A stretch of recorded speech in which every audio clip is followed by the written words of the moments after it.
Vous savez, nourrir les animaux coûte cher et ça demande beaucoup de temps et d'énergie, mais je ne voudrais pas faire autrement.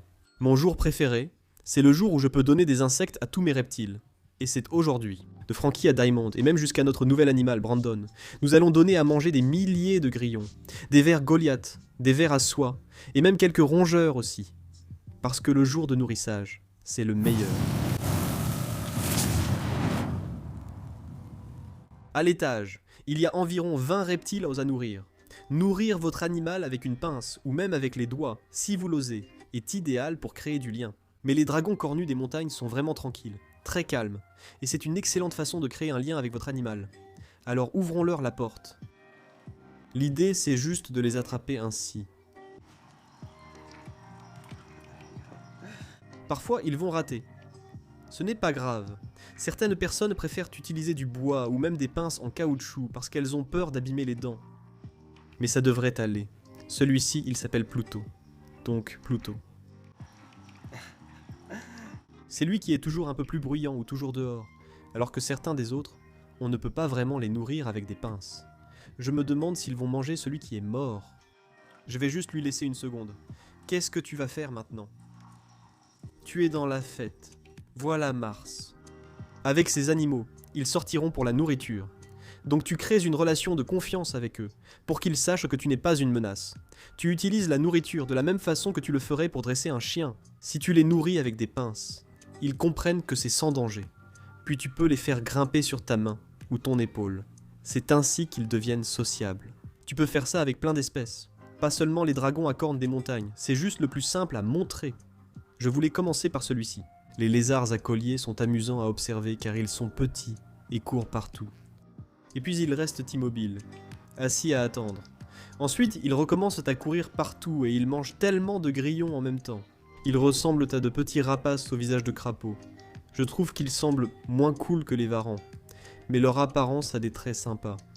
Nous les nourrissons un jour sur deux, et parfois, même après une seule journée. Ils vont sembler presque dégonflés, puis ils vont reprendre du volume à nouveau. C'est comme regarder un ballon se remplir d'eau quand ces petits mangent des grillons, des vers et tout ce qu'on leur donne. Il y en a 3 ici. L'un d'eux s'est creusé une tanière et un terrier, et ne sort tout simplement pas. Les 2 autres courent partout en cherchant constamment la zone chaude, descendent, boivent des gouttes d'eau quand on pulvérise l'enclos. On dépose des grillons aussi souvent que possible car l'intérêt de l'élevage des lézards à collier, c'est leur comportement et la façon d'interagir avec eux, c'est de les nourrir. Ce ne sont pas les animaux les plus faciles à manipuler, mais ils sont parmi les plus amusants à observer. Les iganes à bandes courent parfois vers moi quand j'ouvre la porte, habitués à ma présence, ce qui n'était pas le cas au début. Quand j'ai commencé ce processus, j'ouvrais la porte et ils s'enfuyaient loin de moi. Maintenant, même si je n'ai pas de nourriture, ils accourent à toute vitesse, en pensant que j'ai une salade ou peut-être quelques insectes. Pouvoir les attraper facilement car ils sont à l'aise avec moi, c'est quelque chose dont je ne me lasse pas. Évidemment, je ne garde pas la bouche ouverte trop longtemps, il reste beaucoup de grillons. Beaucoup croient que toutes les iguanes sont herbivores, mais les iguanes à bandes, comme celui de Tonga, aiment aussi les insectes, avec modération. Il ne faut pas leur donner trop de protéines, mais ils ont absolument besoin d'un peu de protéines dans leur alimentation provenant des insectes. Et la majorité de leur alimentation sera composée de légumes à feuilles, comme les blettes, la moutarde, ce genre de choses. Martha et Frank s'amusent vraiment de beaucoup. Dans ce cube de 1,20 mètres de côté, c'est donc un espace immense. C'est tellement d'espace pour qu'ils puissent courir partout et chasser les insectes. Même si parfois je les nourris à la main pour m'amuser, la plupart du temps je jette des insectes, ferme la porte et les regarde courir. Il y a beaucoup d'espace pour 2 petits lézards, et c'est ma façon de faire les choses. Et bien sûr, nous avons remarqué que Frank, surtout comme vous le voyez ici en gros plan, a beaucoup de mue retenue sur la tête. Nous avons raconté toute l'histoire dans la vidéo de la semaine dernière, juste ici, que vous pouvez regarder. Donc ne vous inquiétez pas, ce n'est pas de la négligence. Nous travaillons dessus. Il va aller prendre un bain juste après ça. Et si vous voulez savoir pourquoi, toute cette histoire est dans la vidéo de la semaine dernière. Maintenant, la question évidente et le commentaire que je vais recevoir, c'est « Adam, combien ça te coûte de nourrir des milliers d'insectes chaque jour ?» Eh bien, pas autant que vous le pensez. Merci aux sponsors d'aujourd'hui, Chewy et Flookers. Honnêtement, le plus dur et agaçant du jour de nourrissage, c'était de se souvenir d'aller chercher les insectes, de prendre la voiture, de les ramener et de les nourrir pour les préparer. Désormais, ils arrivent chaque semaine, le même jour, à ma porte grâce à la livraison automatique. Flookers propose les meilleurs insectes. Que ce soit des blattes, des grillons ou des vers, ça n'a pas d'importance. Ils sont de la meilleure qualité, les plus nutritifs et à un prix incroyable. Et si vous voulez essayer les insectes vivants, Flookers dès maintenant, si vous êtes un nouveau client utilisant Autoship pour la première fois, nous allons vous offrir 35% de réduction sur votre commande. Cette corvée ne ressemble même pas à une corvée. Et c'est grâce à Flookers. Merci à Chewy d'avoir sponsorisé la vidéo d'aujourd'hui. Reprenons le nourrissage. Le nom de notre nouvel animal est Brandon. Brandon le varan arboricole bleu. Il est beaucoup plus petit que Stitch. Si vous vous souvenez de Stitch, le nourrir était vraiment amusant. Cet animal mange très bien. Nous ne l'avons que depuis quelques jours maintenant. On va tenter les vers plutôt que les souris, car les varans arboricoles n'ont pas besoin de rats ou de souris. Ils préfèrent les cailles d'un jour, mais il est encore trop petit pour ça. Alors essayons un ver bleu, parce que si on est ce qu'on mange, et qu'il est bleu, et que le ver est bleu, il semble juste complètement désintéressé de tout ça. Alors changeons la couleur du ver, et essayons un ver à soie. Les vers à soie ont un excellent profil nutritionnel. Là où les vers Goliath servent surtout à hydrater, les vers à soie sont vraiment bons. Ce ne sont pas des aliments de base, plutôt des grillons ou vers de farine. Mais il n'a pas l'air très intéressé non plus. Il a une taille saine et on veut qu'il grandisse, mais pas trop vite. Tous les animaux ne vont pas manger à chaque fois, mais j'en ai deux, un de chaque côté, les dragons à collerette, et je peux presque garantir qu'ils vont manger pour nous. À ma gauche, c'est Luigi, c'est le mâle. Vous pouvez le reconnaître parce qu'il a cette longue collerette qui descend jusqu'à ses coudes. Donc d'abord, on va lui donner quelques vers. Il a un ver cornu bleu, il adore vraiment ça. Ceux-ci servent aussi à l'hydrater. Ces animaux n'aiment pas autant l'humidité que les autres. C'est pourquoi leurs enclos semblent un peu plus vides. Ils vont aller dans des enclos de 1,80 m de haut. C'est un 1,20 m où ils iront. Le week-end suivant, on construira ces enclos. Nous avons visité la salle des reptiles, que vous pouvez voir ici, et j'explique nos actions. Ces animaux auront leur enclos ici, puis nous les séparerons pour les nourrir. Donc Luigi ici est un monstre avec la nourriture, mais comme vous pouvez le voir, il est aussi un peu psychopathe. Et il est un peu peureux, il est terrifié, et il sort juste de l'enclos en courant puis traverse le sol. Trish doit ensuite le remettre dans son enclos. Il déploie sa collerette en pensant qu'on veut lui prendre sa nourriture, alors on lui donne un autre ver qu'il adore. Nourrir ces animaux est amusant. Assurez-vous qu'ils aient fini la proie précédente avant d'en donner une autre. Ici, il tente d'attraper la souris alors qu'il a encore quelque chose en bouche, ce qui nous avait échappé. C'est pourquoi nous avons attendu, puis essayé à nouveau. De ce côté, voici Squeegee. Squeegee est la femelle. Identifiable à sa collerette plus courte et à d'autres signes comme les pores près de la queue. Fadi de Daffy's Reptiles leur a donné leur nom. C'est sa faute si vous trouvez ces noms stupides, mais moi je les trouve mignons et drôles. Ce sont des Fried Dragons australiens. Ils vont encore grandir, surtout vu leur alimentation actuelle à environ 1 an. On va d'abord donner la souris à Squeegee. Squeegee, bien sûr, étant une femelle, va avoir besoin de ce supplément de calcium, et il faut s'assurer qu'elle n'ait jamais de moment sans UVB, ou sans assez de calcium parce qu'on veut la faire reproduire. L'objectif est d'avoir ce couple de dragons à collerette australien, ce qu'elle adore. Cependant, ils ne sont pas faciles à manipuler et déploient à leur collerette. J'ai ajouté un éclairage arrière pour que vous voyiez le rouge sur la collerette. Ensuite, on lui donnera des vers puis des grillons. Mais ces dragons à collerette sont sans doute parmi les animaux les plus amusants à nourrir, car leur façon de prendre la nourriture est spectaculaire. Je ne nourris pas toujours mes animaux uniquement avec des insectes, mais aujourd'hui, c'est le cas. Des animaux comme Snoop et les autres iguanes à bandes mangent surtout de la salade. Cependant, dans la nature, ils mangent des insectes sur la salade, c'est pourquoi nous leur en donnons. Et Snoop est vraiment un excellent mangeur, il mange pratiquement tout ce qu'on lui met devant lui. Ça ne lui fait ni chaud ni froid. Il ne bronche même pas. Souvent, les animaux nourris d'insectes, comme le savent les propriétaires de dragons barbus, cessent de manger leur salade. Je n'ai pas ce souci avec Snoop. Snoop est un iguane à bandes des Fidji, différent de celui des Tonga. Même genre, espèce différente. C'est l'un de mes animaux préférés car il est très calme et détendu.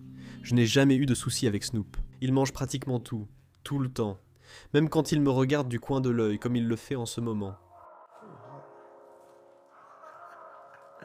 Et puis il devient un peu grincheux comme ça quand tu mets toi ta main là-dedans parce qu'il pense que tout est de la nourriture et il est toujours prêt à manger. Diamant est un autre qui va simplement manger pratiquement tout.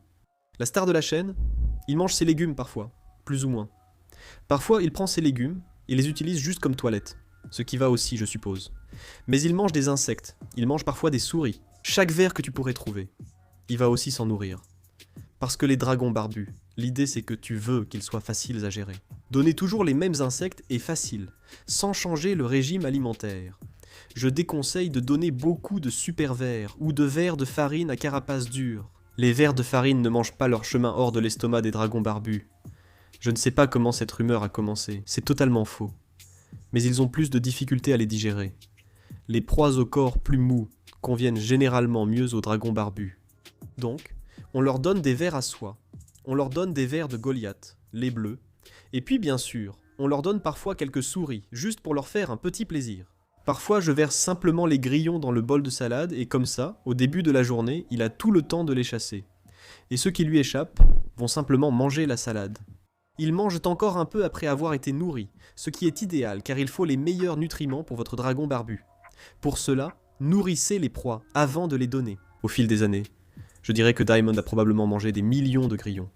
Des millions et des millions de grillons depuis que je l'ai.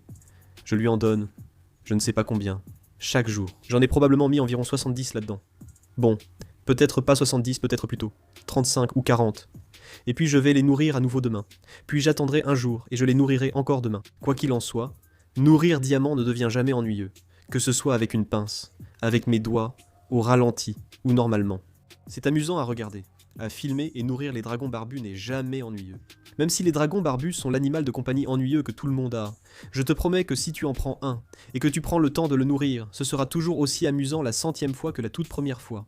Chili est mon préféré à nourrir car c'est un grand dragon à collerette indonésien. Nous lui avons donné quelques vers à cornes qu'il adore, ils éclatent un peu, c'est spectaculaire et amusant. Après, on continue à nourrir, leur donner une souris, et la raison pour laquelle on leur donne des souris, c'est qu'on fait ça chaque mois, juste pour maintenir le taux de calcium, qu'il obtient bien sûr aussi grâce à la poudre de supplémentation. Mais en général, c'est tout simplement mieux d'avoir un squelette. Même si les souriceaux n'ont pas des squelettes très solides, cela les aide et leur offre un petit enrichissement avec quelque chose de différent. Nourrir ces animaux à la main est amusant. Cela permet de créer de la confiance et d'établir une responsabilité, agréable aussi bien pour vous que pour l'animal. C'est amusant de les voir chasser, comme avec les grillons. On relâche les grillons, on les laisse partir, et Tilly fait ce qu'il veut. Vous pouvez le voir jeter un regard de côté, c'est aussi amusant. Il va se faufiler dans l'enclos durant la journée, d'où l'importance de nourrir ces animaux tôt pour les espèces diurnes. De cette façon, ils ont toute la journée pour les chasser, les chercher, et une fois qu'ils les ont mangés, ils peuvent se prélasser. Parce que ce qui se passe, c'est que s'il y a une petite baisse de température la nuit, et qu'ils mangent juste avant de dormir, ces insectes ne commencent pas vraiment à se décomposer. Mais ils ne sont pas vraiment métabolisés, aussi bien que si vous les aviez nourris plus tôt dans la journée. Nourrissez toujours vos insectivores diurnes tôt le matin. Nous avons peu parlé des varans de Kimberly, pourtant ils comptent parmi mes animaux préférés de la collection. Nous construisons un grand enclos de 1700 litres. Pour l'instant, ils restent dans l'enclos de 1,5 mètre pour la quarantaine. Je les ai depuis 1 mois et demi seulement, et je n'ai jamais tenté de les nourrir à la pince. Ils sont assez craintifs et pas très sociables. Donc non, je ne pense pas. Celui-ci est plutôt calme. 2 d'entre eux sont un peu plus craintifs, et puis il y en a un qui est un peu plus calme. Parfois, c'est la nourriture qui les excite ou non. Mes animaux, même de la même espèce, n'aiment pas tous la même nourriture.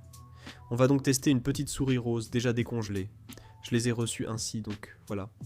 Voyons si ceux-là les prennent à la pince. Sinon, ce n'est pas grave, on les déposera. Je vois ton petit museau en bas. Non.